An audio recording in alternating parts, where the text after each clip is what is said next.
I'm going to share my screen. Can you tell me if you can see that? Yeah, we can see that. That's fine. Yeah. Yes. Okay, I'm just going to try and make the screen a bit bigger, but Why can't I see anything? not at all. I can't see. I've got nothing. It's better. I have had a couple of messages saying they have lost their sound. So if you want to go out and come back in again, I will let you back in again. Can I ask everyone, can you see the logo and the front page? Yep. Yes. Yes. Yeah. I can see it. Thank you. Yeah. Thank you. Fine. Jolly good. Well, as it says on the slide that I made, I'm going to be talking about the asset transfer proposal that we're doing as New Romney Town Council, why we're doing it, what the messages are behind it, and then it's up to you to ask questions, and we can talk about it towards the end. And obviously, my aim is to try and get you to understand, I suppose, that there's a part everyone can play, even if they don't take it any further. And I guess we'll come to that as we go on. So anyway, there we are. So that's me, as most of you know me, I'm sure. I don't really want to do. That's better. So just a quick overview, because I'm sure most of you are aware. KCC, Medway Unitary, and the district councils have to submit their plans by November 2025. Now, some districts are going to hand in the same plans as their neighbours. They're not necessarily all going to be different, but every individual district, Medway and KCC, have to send in their plans. So obviously, if they're working together, a district with their neighbouring districts, because they want to align with them in the new unitary, then they're going to put in the same plan, obviously. And there are one or two so for example, it's out of our area, but in Sussex, Brighton has decided it would like to take on Lewes, and they have yet to talk to Lewes. So you don't know what's going to come out in November, but it will be decided upon probably by the beginning of February. So we'll know a lot more by the beginning of February. The other item there you can see is transfer for certain assets are expected. So we don't know what it is. It could be some toilets. It could be a churchyard or a cemetery. It could be things like that. But the word on the street, as they say, is that there are going to be some low-hanging fruit that's going to be passed to parish councils in the reorganisation. So I guess what I'm saying here is that, do you want to be a part of that? And if not, what are you going to do about it? So I think there is a conversation to be had with your district council, even if you're sitting there going, well, actually, we don't want anything, which is fair enough for your situation. You might be thinking that. But I wouldn't sit there thinking, we don't want anything to do with this, we'll keep quiet, because I'm not sure that's going to be, in my view, the safest approach. So it's almost like getting in touch with your district to say you're not interested might be a wise, or at least have a conversation with them. So that's the overview. So as you can tell, the timescales are pretty tight. Now, I'm not political with a capital P, and I don't intend to be making political statements. You'll be pleased to know. But from a small p, from a pragmatic situation, I can't see this stopping. So, it's going to happen between now and February. Okay, in my view. So why do we need to act now? Well, the unitary authorities are likely to be huge. The 500,000 population is seemed to be a minimum. They might go for something slightly smaller if you can prove that your district area is going to grow. They might go for that, but I think they're more likely to go for something larger because they want to save money. Part of the process is to save money. So my personal view is they'll go large rather than small. But there we are. But the thing is, the larger the unitary is, the more difficult it is to reflect local priorities. And therefore, the parish council, town community council, call it what you will, is going to have to step up, if you like, to pass the views across and be that portal between the local people and the bigger unitary authority. I don't see any other way around it. And it's happening in other areas around the country as well. There is a potential risk of asset loss because the new authority might turn around and say, we can't be bothered with that, we'll sell it off, for example. So things that you've got that you could perhaps have an income from might be sold to the private sector. So it could be a hall that you're using as a nursery, which is owned by the district. And they might say, well, actually, the new unitary will say, well, it's such a piddling little thing. For us, it's well below our radar. We'll sell it and make a bit of money.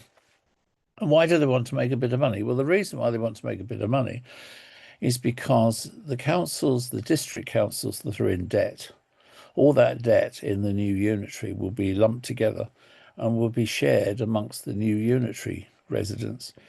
So if one district is in the black and the other 4 districts are in the red, for example, and if you know what I'm talking about, you'll be smiling at this point, then those people in the 5th district will, as when they become part of the unitary, will end up paying something towards paying that off. So in other words, it's expected that the new unitaries will start off in debt.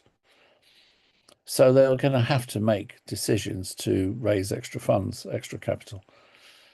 The last point there is the government freeze on transfers. Now, they've already said to districts, the government have, that be minded when you're talking about asset transfers. Be minded, because obviously their view is they don't want to you don't want the districts to get rid of all the prime assets which the unitaries will need in order to raise money. So that's the thing. That's why it's there. They can be minded if you have a good relationship with your district council. They can be minded. They don't have to act upon it, but they can be minded. They can turn around to the government and say, well, we did think about it, but we think that we want our local people to have some authority over what's going on. So you'll see. Okay. So, as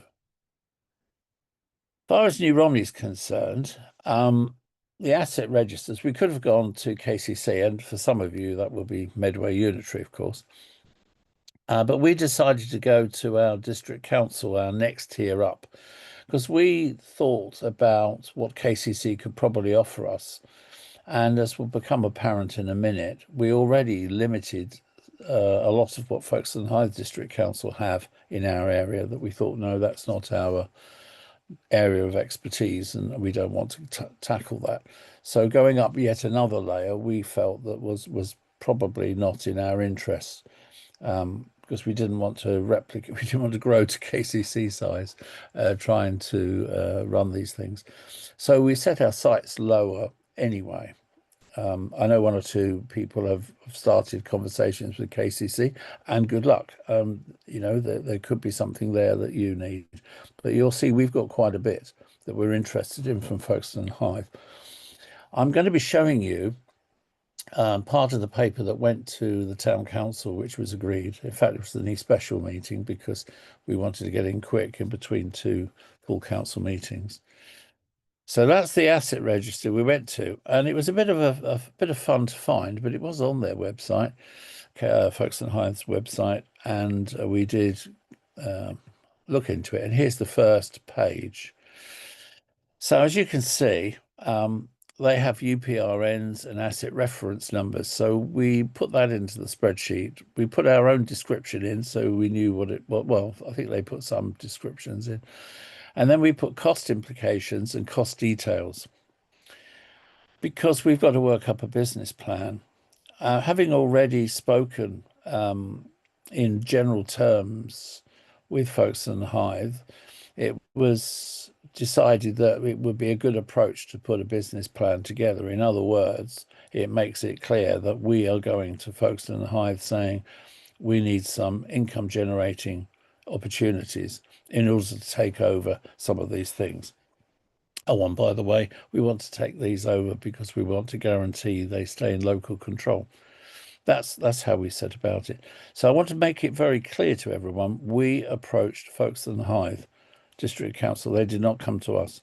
We went to them, and we went to them with this list that you're seeing now. And there'll be 3 pages of this. So as you've probably seen now, while I've been chatting, you can see down the bottom there, Church Road toilets. The expenditure is around about 25,000 a year for cleaning. So we would employ our own cleaning team. Now, we already have a set of toilets on the greens at the seafront at Littlestone.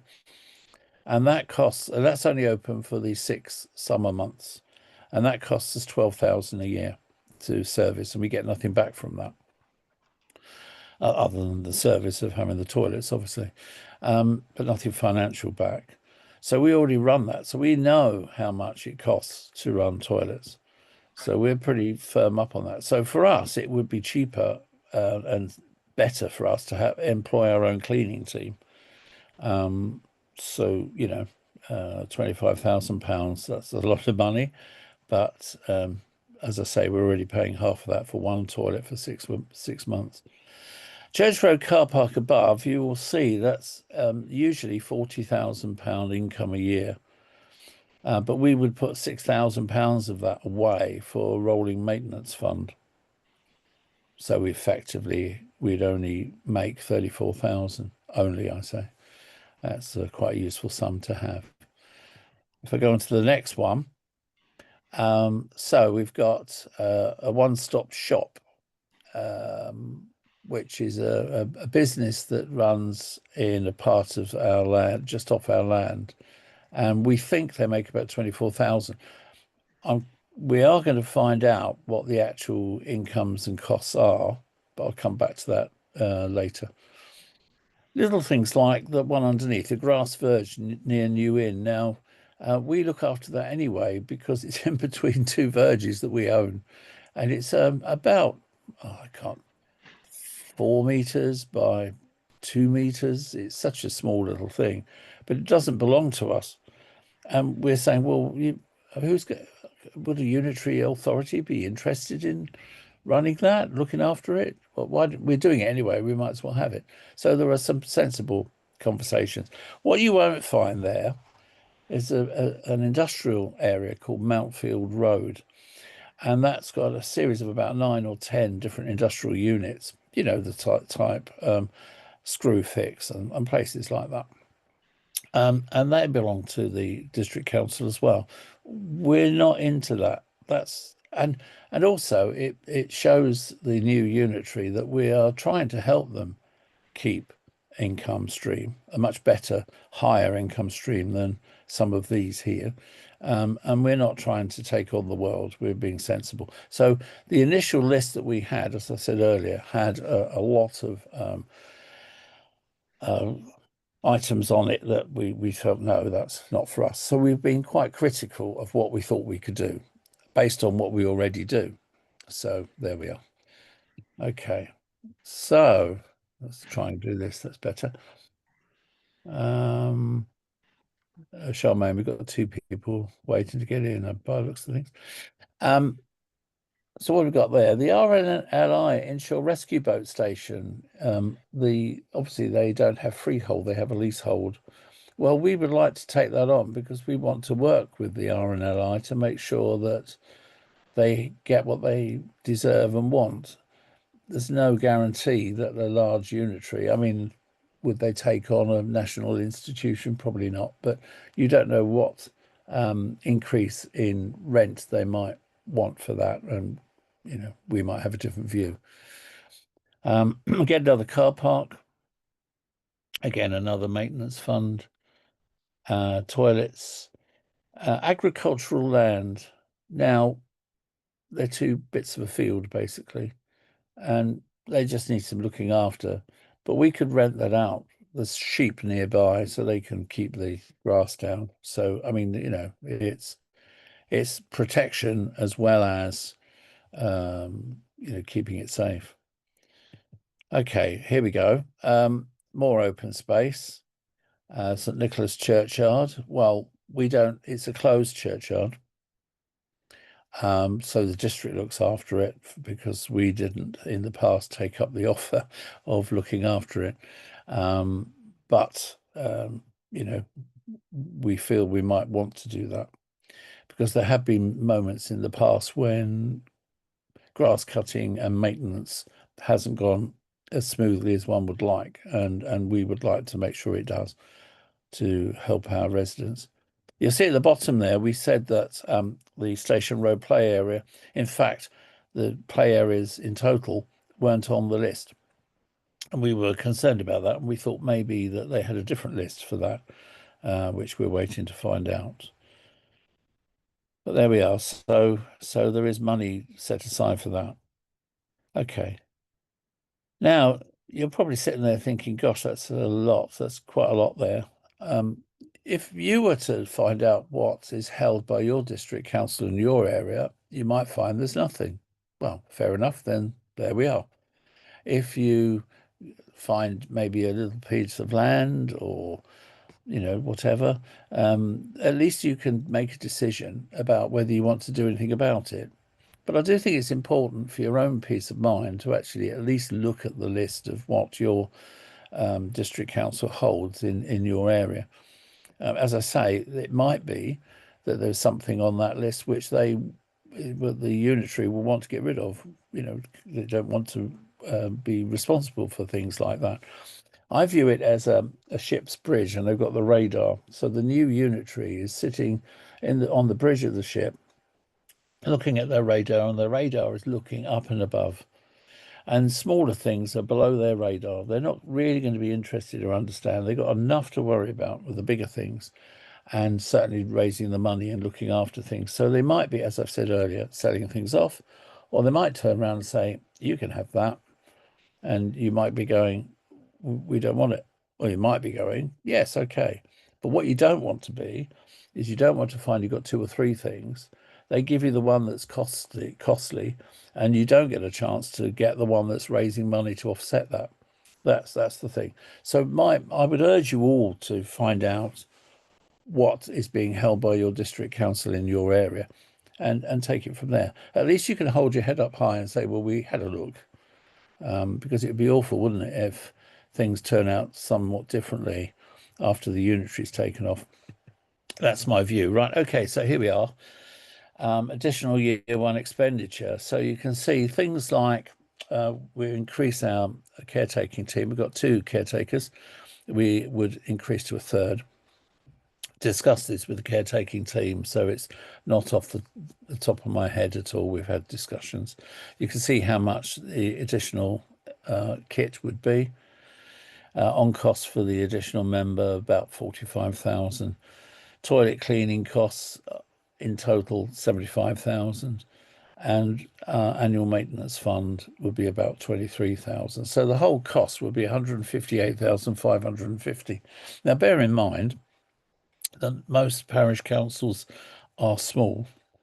158,550 is going to be way above your annual precept. So I acknowledge that this is a town council and the fund. I appreciate that, but it gives you an idea of our thinking. That's what I'm showing you here, our thinking and why we think we're possibly able to do it.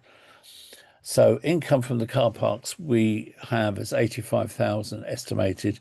Now we're pretty firm on that because we've had conversations over the past 2 or 3 years in any case about how much the car parks make.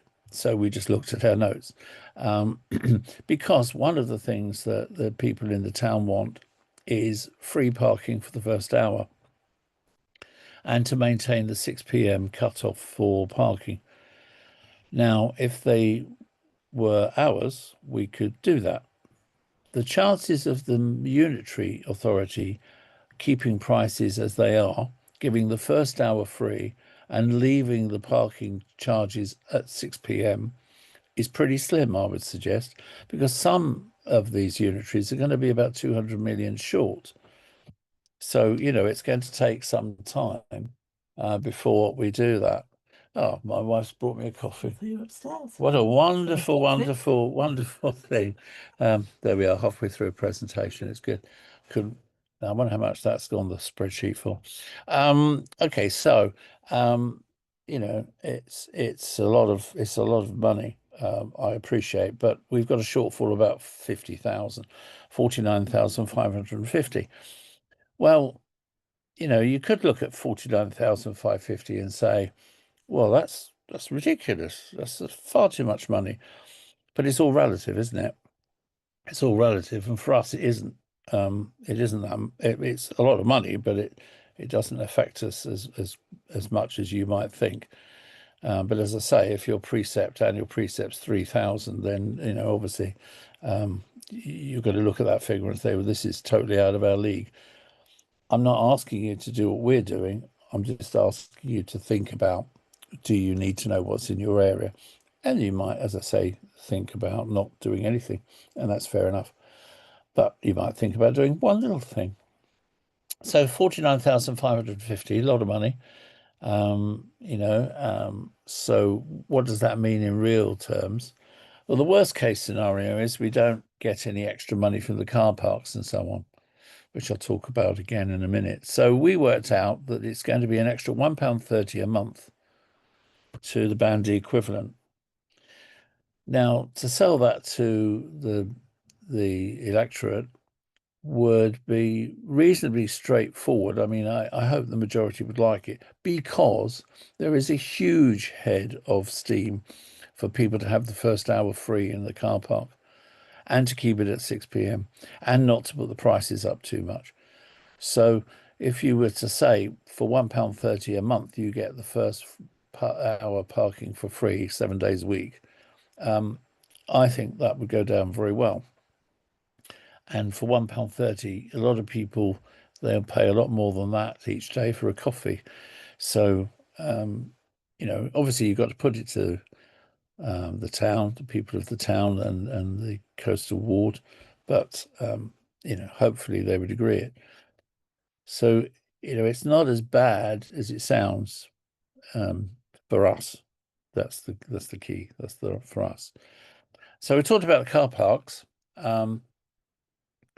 So the car parks, you have more flexibility. I do think they are a good cash cow for district councils, and they certainly will be for a unitary. And they won't necessarily be aware of the importance of a particular car park to the community or how it runs, and so on. So they'll lose that local knowledge probably. And bear in mind that with the unitaries, you're likely to have one councillor for double, even possibly triple the area. Who knows? So they're not going to be local on your doorstep necessarily. Play parks. Well, we've got play parks that are nominally called a play park, but might need some work doing to them. But also we want to make sure they stay as a play park. Some of the land is quite interesting in between houses. You could put a couple of houses on them. I'm not saying they would do that, the unitary, but at least we could keep control of it.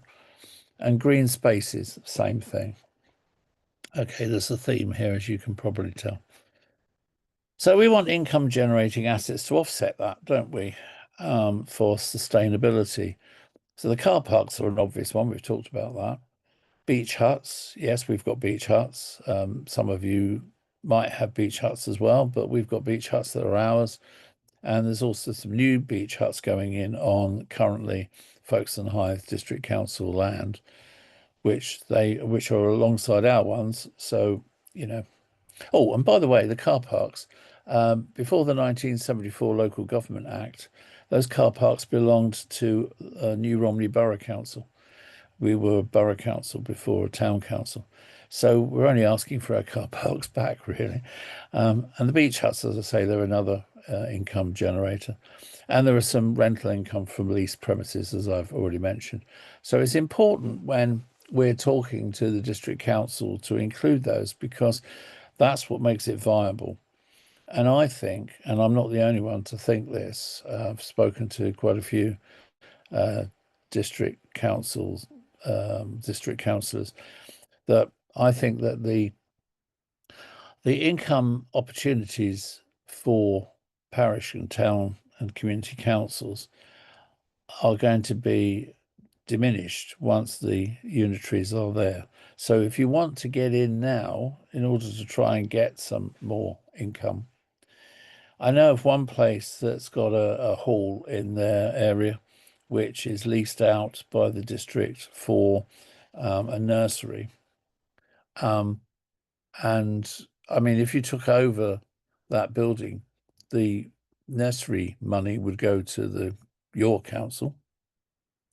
That would be an income generation, but also it means that you can protect that provision of nursery because you will be maintaining the building and you will be um, responsible for it. And I'm not trying to run down unitaries, but as I keep saying, they're going to be on a different plane, different level. And, they're going to have to look for areas that they can make money on. And a lot of that's going to be selling, I think. So what we're doing next? Okay. Well, we've got to put our firm proposals to Folkestone Hythe District Council, which we're doing in August 2025. We have got the start of a detailed business plan based on what I've just shown you, but there are some things we still need to know. So, for example, are there any hidden loans that the district council have taken out on certain things, which may or may not preclude us wanting to take it over? If it's like £12,000, we'd probably consider it. If it's a lot more than that, then we probably wouldn't. But it depends. We want to collaborate with neighbouring towns. That's not to say that we want to have a joint plan, but it means that we want to be thinking along similar lines. So we go together to the district council and have if you like, a parish council view of how assets should be distributed. Because, working together like that, it's more of a unified approach for the leader and the chief exec then to see. So that's what we hope to do. And we've got another meeting coming up amongst those of us that want to do that in early August 2025. So there are immediate priorities. We want to finalise that asset service list, and we want to complete the financial planning and business case. So that's on the cards. So I would think that should be done by the end of August. And then we want to enhance the town collaboration. So we will go out publicly. We're quite good with that. We usually have public sessions, and we'll invite members of the public through, and we'll do some presentations about why we're doing it and what the advantages are. And as I say, I know the car parks would go down well by the shopkeepers in the town who want to have a bit more flexibility, and the people that live in our town and visit our town.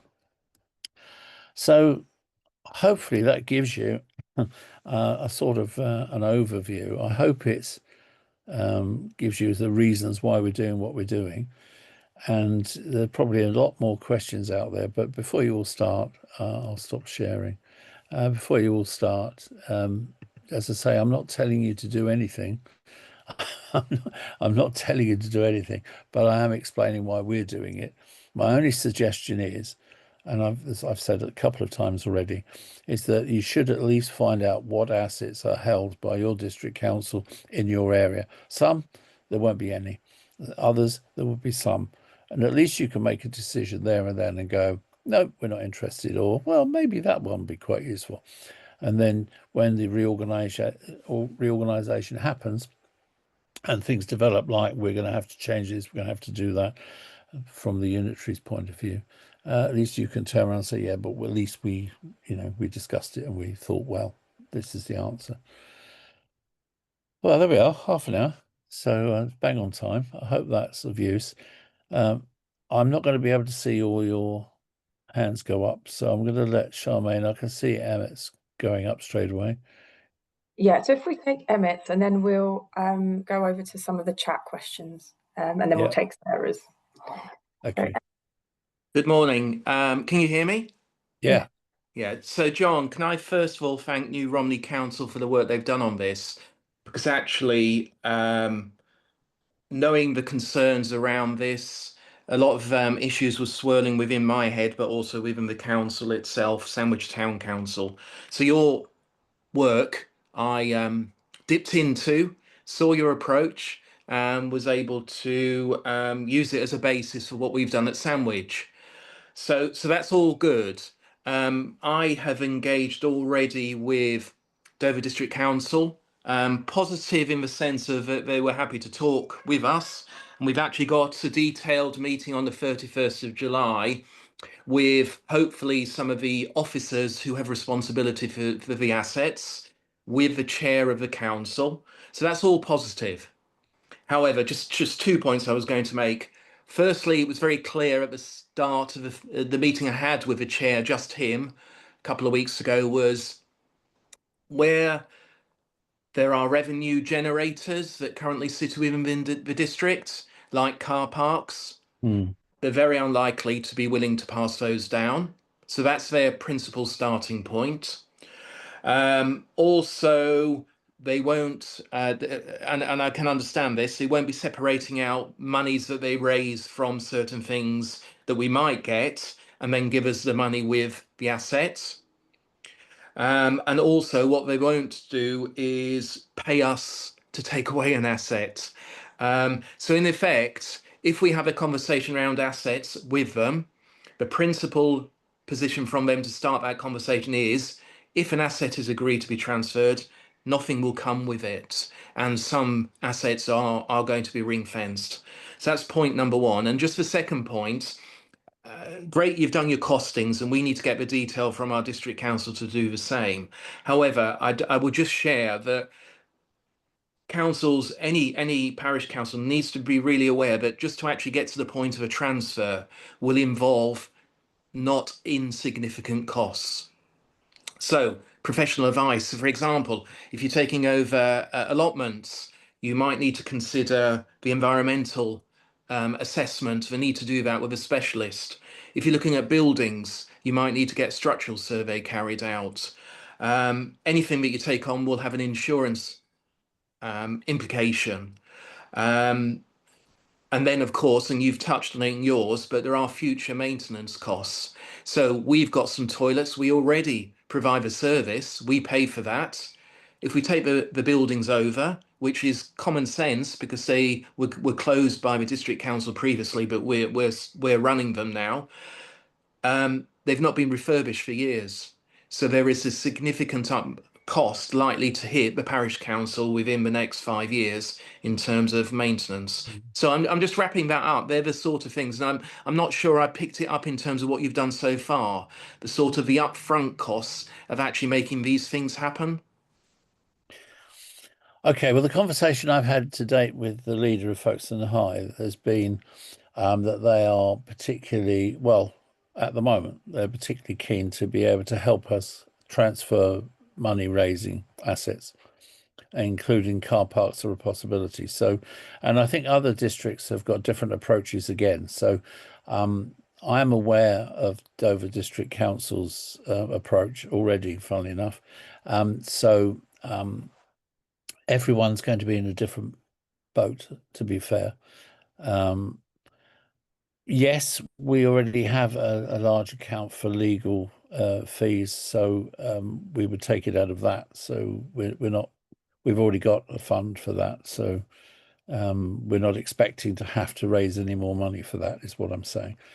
As for building structural, etc., the only buildings are really the 2 toilet blocks, which I don't think we're going to worry too much about paying for the survey.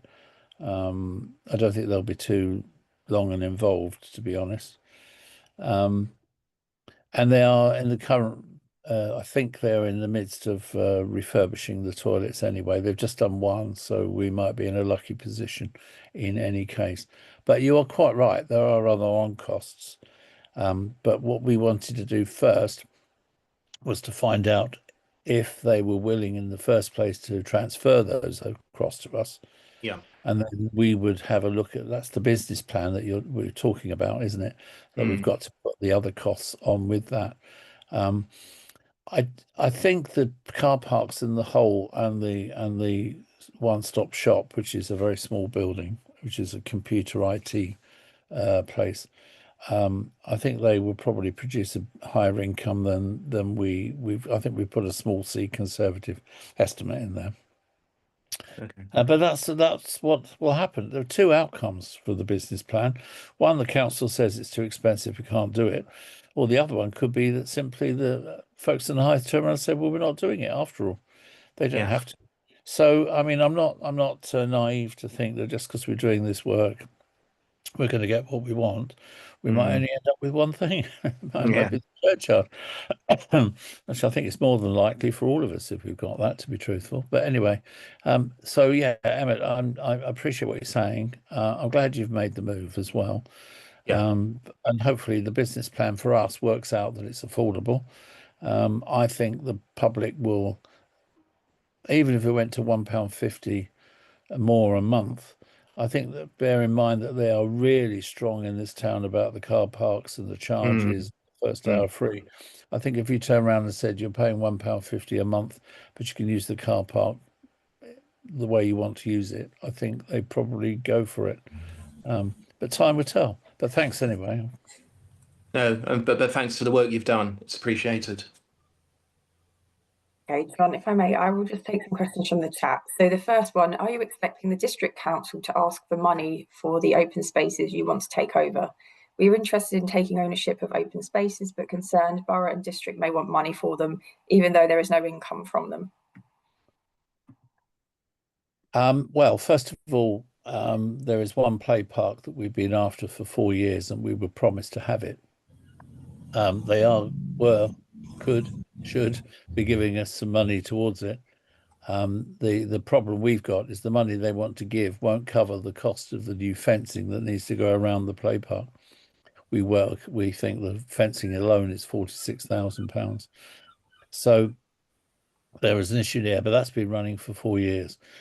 The fields I talked about, they're fields, and we can rent those out to the local farmer who's got sheep. So I'm not. They already have sheep on from time to time, so it's more of a protection of the land in amongst all the other housing to try and keep some green spaces on the edge of the town, more than particularly earning money from it, to be honest. But that's my view. That's not necessarily the view of the town council. They haven't voted on the specifics other than the general approach. I think that covers those questions, doesn't it? Yeah, I was more worried that the open spaces, you mentioned that the council, the district council, there's a little plot of land that they might want to put 2 or 3 houses on them. Yeah. And so would they see that as, rather than giving it to you to protect as an open space, they could sell it to a developer for hundreds of thousands of pounds? And that was where our concern was that they might do that rather than give it to us to maintain. Well, that's a good question. I think the conversation I've had to date has led me to believe, I'm choosing my words very carefully, has led me to believe that in actual fact, they are more interested in protecting the situation, the position of assets within the town to be looked after by the town for the benefit of the town, and not a larger unitary, not understanding necessarily what the requirements are and the needs and the wishes. So I think for us, we're starting off on a let's see how we can help you approach.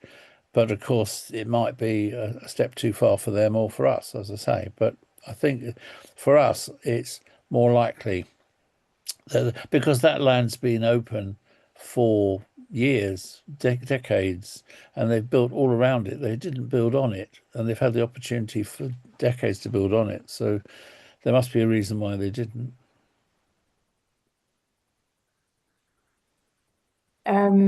Next question. How can parish and town councils ensure that asset transfers under reorganisation generally empowers communities rather than simply shifting responsibilities and costs without adequate resources and support? Well, you've got to talk to your community before you take it over, haven't you? Before you sign the dotted line. So, I mean, if you don't have the community on your side, then you wouldn't go ahead with it, would you? I mean, you'd be silly to be honest. I wouldn't. And that maybe, as I say, it might happen to us. They might turn around and say, "Well, lovely idea, John, but who knows?" I don't think they would, but they could. And that's their prerogative. They're you know. Uh, Could I what, come in here, John? pardon me? Could I come in here? Yeah. Just when we first found out about our submission to the then was the devolution priority programme at Calc, we started to speak to other county associations. So that is really helpful because so much is uncertain right now in Kent. We don't even know what the boundaries look like. We don't know anything about the timeline for devolution, but what we do know is what's already happened elsewhere. So that's quite a good thing to look at. And in places like Cornwall, for example, there were things like a block of toilets that the new unitary were not couldn't keep themselves, and what they would do is they would ask the area, say the town or the parish council, and say, look, do you want this? Go to your community and consult them. Do they want this asset? If they do want it, and you're willing to take it on, you take it on. If not, it needs to go. We can't afford it. So that quite rightly, a lot of people really worried about the financial implications for town and parish councils, but I think a lot of it actually will be the unitary just can't afford it. That we're looking at councils that have got huge debts. They just cannot afford some of these assets. So if that toilet block is that important to you, so I've been speaking to Neville, for example, our chairman in Birchington, where there is a toilet block that if it doesn't, if it were to be at risk, they would look into taking over, because if they don't, some of the elderly residents can't make it to and from town. It is really important to that community. And I think sometimes, unfortunately, it is in a position where you have to think, okay, well, if it is that important to our community, we consult and we, may have to just suck it up and take on that burden, because it does mean that much to our community. And that seems to be what's happened in some other places where local government reorganisation has happened. So as much as we really need to think about protecting the financial position of town and parish councils, I think there'll be some hard choices to make. And there won't be a degree of protecting, because our districts are in such bad financial positions that there is little negotiation in some cases. I think the thing is, as well, as I said earlier, the unitaries are going to start off in debt to quite a large amount. Millions, tens of millions, hundreds of millions. Not an insignificant sum, and they are going to stop things. And we already had Emmett say that, Dover District shut the toilet block in Sandwich. The car park behind me, if you look at my image, the car park, that's the main central car park. That's why I used it. And to the left of the screen is the toilet block, and it would be shock horror to the community if that was shut, that toilet block. It's key to the area and to the visitors. And as I said earlier, it's 25,000 to run. Now, if it was going to be shut down, if the unitaries turn around and said, we'd love to keep it, but we just can't afford 25,000 because we've got to save all these 25,000s across the new area, then we would probably, I mean, I can't say for sure, can I? Because I'm not the town council. But we would probably, well, we'd certainly have to consider taking on that sum. Certainly have to consider it. And, you could say, well, 25,000 is going to be around about 60p a month to the precept. So yeah, I mean it's a lot of money, but you know, you want to attract people to your town, don't you? You want the service. Because I think the other thing as well is that I know we know it because that's why we're here, but parish, town, and community councils provide service to the community. It isn't all about covering your costs. You know, I mean, it's like supermarkets with lost leaders, isn't it? I mean, a toilet could be a lost leader for the council, but it will attract people. It will make sure people come to the centre of the town, etc. And it will keep the shopkeepers busy, hopefully. So there is a wider picture here. But yeah, I think that that's what I'm saying about even if you're a very small parish and you don't think you've got anything, I think at least if you found out, you could say, yeah, there we are, John, I was right, we don't have anything. Or you could say, there's this little bit of land. Do we want it? Don't we want it? Is it useful? But you've made a decision. John, can I just add something as well? There's varying thought on this, but across the districts, inheriting the legacy debt is one thing. But then another thing is that currently the adult and children's social care and highways, they are ring fenced within KCC. And once Yeah, we have the new unitaries, those district assets will no longer be protected from them. They'll be under the same yeah, unitary authority. So there is an argument that actually some of the current district assets will be under even more pressure yeah. once reorganised. So that's another thing to keep in mind. Yes, it's Okay, exciting sorry for times. that depressing delivery. Exciting um, times. But it means that this is well, we know it's a serious matter, but it's a juggernaut coming down the motorway at 120 mile an hour, and it's going to take a long time to stop. Right, next question. Two questions, if I may. Will you expect money to flow down from the main council for the transfer of assets, and have you life cycled expenditure and income on an annual basis? Yes, and yes is the short answer. Um, yeah, I mean, I showed you the figures for the first year, but we know what the second year would look like and the third year. But of course, the second and third year would be more accurate after the end of the first year because we'll know exactly what we're spending then. But we think we can cope with it. Well, we know we can cope with it. Okay, thank you, John. Next question. Where are KCC was sending out an asset list to town and parish councils? I think that has been covered later in the chat because there's a link on there now, but I'll go away and make sure that has been done. Next one, when you say you are taking it to the district council, how are you feeding this into them? Is it via your district council councillors or to a particular officer or member? Is it to a particular committee or something else?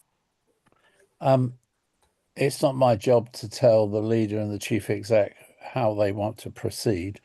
I know when I went first of all to see the leader about what are the chances of approach, he said that there was nothing in place yet, and he felt that in many of the other his neighbouring districts were probably in a similar situation. It was so new and fresh. They didn't have a way of working it out available yet. They will be in that position. Hopefully, they will be by the time August comes. They know we're going to go and see them then anyway. So I went to the well, I was going to see the leader and the chief exec. The chief exec was busy that morning, so I spoke to the leader. No disrespect to any district councillors, but it's a very strategic, highly strategic viewpoint, and you need to speak to the bosses who are going to look at that strategic view and say yay or nay to it. So you have to aim high.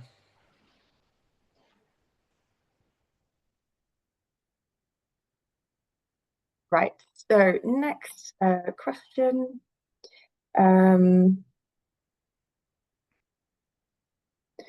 Okay, so there's one I've contacted KCC and not heard anything back. Every email for their property services I was able to find, even on their own website, bounce and ended up going through the county hall one and still haven't heard anything back. I can probably come back on that one. I will find the correct email address and send it out to this group for KCC contacts. We haven't been sent one yet, and I think so far it's been going via county members. but I will find one that's more central that this group can use, and we'll also put on our devolution and LGR page. Sarah, would you like to take your question now? And we'll go to Lauren just to break up these ones in the chats, and then we'll go back to the chat again. Thanks, Charmaine. My question was mainly about KCC, so I think that's been answered. But if you don't get any satisfaction, can you take it forward to your 6-monthly meeting with the new leader, please? Because I think in addition to Kings Hill, there are obviously others that need the assets from KCC with some urgency, so that they can follow along the brilliant example from Johnstown Council. Thank you, Sarah. I am going to KCC this afternoon, so that will be on my list. Yay! Excellent. Can you please put that at the top of your list? And you know, I mean, Kings Hill have a lot of assets owned by KCC, so the sooner we know, the better. And I think our business plan will need to start PDQ. And I do know that we have some land in Kings Hill that is still owned by Tunbridge and Morling. So I see the clerk is online here, so I'll have a quick chat with her offline. Thanks again. We can go to Lauren. Hiya, thank you. It was just really more on the lists that we've been provided with. So someone has kindly shared a link to the KCC property assets, which brings up a map with lots of sort of cross-hatched pieces of land that might belong in your parish, etc. I was just wondering if, I still consider myself quite new, I've only just been in the job just over a year. Is there not just a list that could be sent to us rather than being sent these links to these maps? Which I've then got to pore over, particularly the one I've been sent by Swale Borough Council. There's tiny little bits of land and tiny little bits of that. Is there not just a list that we can be sent from councils? Oh, I can answer that. Yes, every district council's got a list. They'll have a UPN number, as I showed you on our list. You've just got to ask them where it is. If you can't find it on their webpage, it should be public knowledge. It's in the public domain, so it's somewhere in their web. Yeah, so when I've emailed, I mean, this is the only time I've seen that I haven't heard anything back from KCC. It was me that put that comment earlier on about having bounced back from emails. But when I've emailed Swale, they've come back to me with the link to the property register, and has told me it's very difficult to provide a link and that a list, and that I should use this. Well, I can't find it on the website. I mean, I would hate to suggest that's laziness. I mean, that would be terrible of me, and I would never say it. But maybe you need to go back and say that isn't very user-friendly. Okay, thank you. I wanted to check that was all right. Thank you. This afternoon, the meeting at KCC is with the leaders, so I can also raise that with the leaders and just have that support coming from the members also. That'll be wonderful, Charmaine. Thank you. Okay, next question. Do the assets come with strings attached, such as they revert to the district council or its successor if the town or parish council decided to dispose of the assets in the future? Well, they might do, but we're not there yet because we haven't put the final business plan to them. I think their anticipation or expectation rather is that we would be good custodians for it. They're already very positive towards us. They understand that we are a capable council and that we are worth talking to and going through all this, unquote. So I don't we're not going to be selling. I mean, it would be ironic, wouldn't it, if we protected a piece of land to stop people building 2 or 3 houses on it, and the first thing we do was sell it. I think that'd be immoral. And having put the case to the townspeople that we are saving this for posterity, and then we sell it, I don't think our futures would be very bright either. I have heard about this kind of reverting clause but not in actual contracts that have been made, but just really sentiment among the districts, and it really is that stewardship. They want to make sure that if there is an asset they're trying to protect, because a lot of this is what this is about. Yeah. There's something they want to protect. They want to put that reverse clause in there so that if something were to happen to the town or parish council, that asset remain protected. So it's something I've heard of. I haven't seen it in fruition yet, but it's certainly a sentiment I've heard at the districts. Neville, have you got a question? Can I just finish off that? Sorry, Neville. Sorry. I think the point is that if district councils are willing to talk to you and discuss the possibility of having something from them, then they must already be certain in their own mind that you are good custodians. Otherwise, they wouldn't actually be having that discussion with you, would they? So that's what's. But I've been told that we are a safe pair of hands, and they're looking for people like us in order to protect. Sorry, Neville. Firstly, my thanks to you, John, for what you've done today. It's very good. Neville, I can't hear you very well. I don't know if anybody else can. Right. No, can't hear him. Can't hear Neville. Can you not hear now? Yeah. Now I can, yes. Yes. Right. I thank John. That's great. Re-asset transfers. Clearly, there's contract documents, and Birchington have had 2 or 3 asset transfers over the last 5 years, and there's always a clause within the legal agreement that if the council cannot keep up with the maintenance of it, it can revert back to the district. Who that would be when it's reorganised, who knows? But it's quite right that that sort of clause should be in. Thank you. Okay, next question.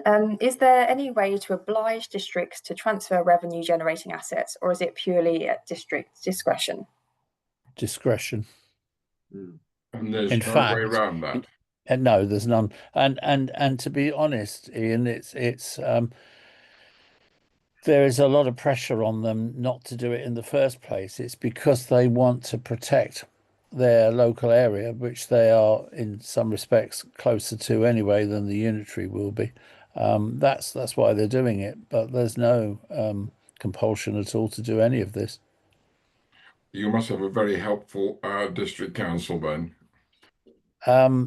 Well, so far it's been positive.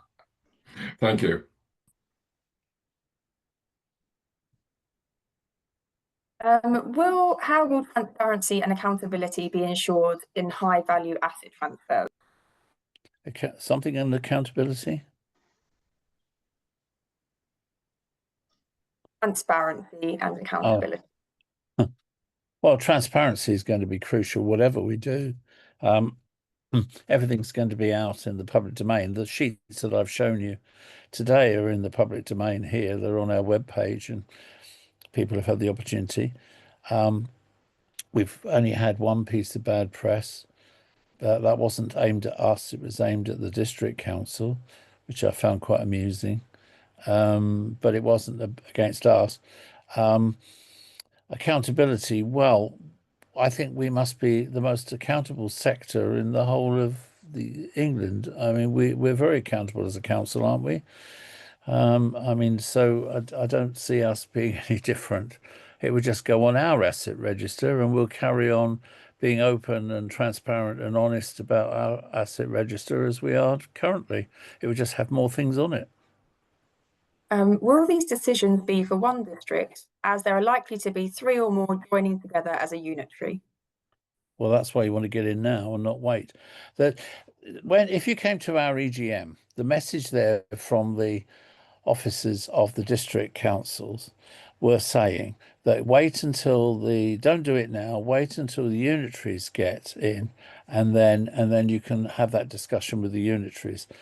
Apart from the fact that I didn't want to publicly say that's wrong in an EGM, because it wasn't my position to do so, I was cringing, because it's going to be a lot harder to have a conversation with a brand new unitary that's going to spend 2 or 3 years getting on its feet, let alone worrying about a toilet block on the sea front or half a car park or whatever it is. They're not going to be interested in that, and it's going to be so hard. And they'll be saying, well, no, that's got money involved. No, we don't want to lose that. We don't know what we want to do with that. So you've got to get in quick. So yes, if you get in sooner rather than later, you'll only be dealing with your local district, which you should already have a relationship with anyway, I would hope. Okay, there is a comment also about the issue is that these asset lists should be given in full now so that parishes can consult. I can start lobbying for this, so that can be something an action that I can take away. But only work with those districts that are willing to entertain it.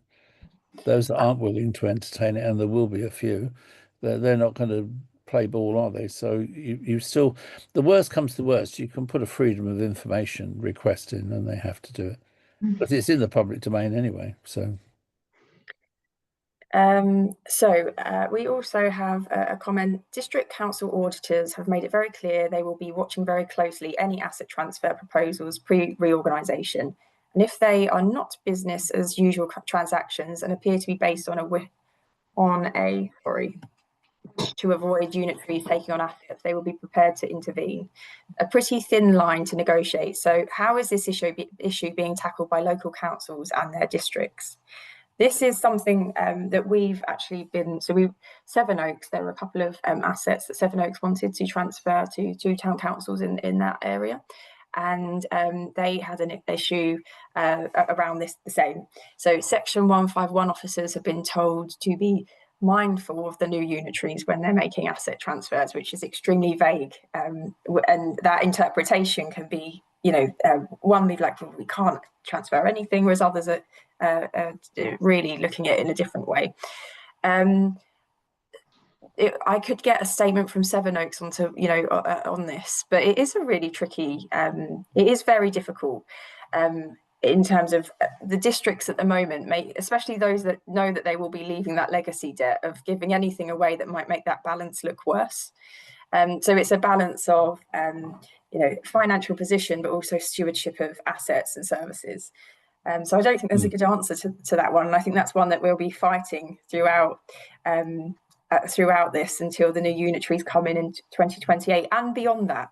I think once the new unitaries settle in and they then have all those services under one, I think at that point, and we've seen it elsewhere, there's some asset dumping at that point as well. So probably this is something that will, kind of plague us for certainly till 2028 and then beyond.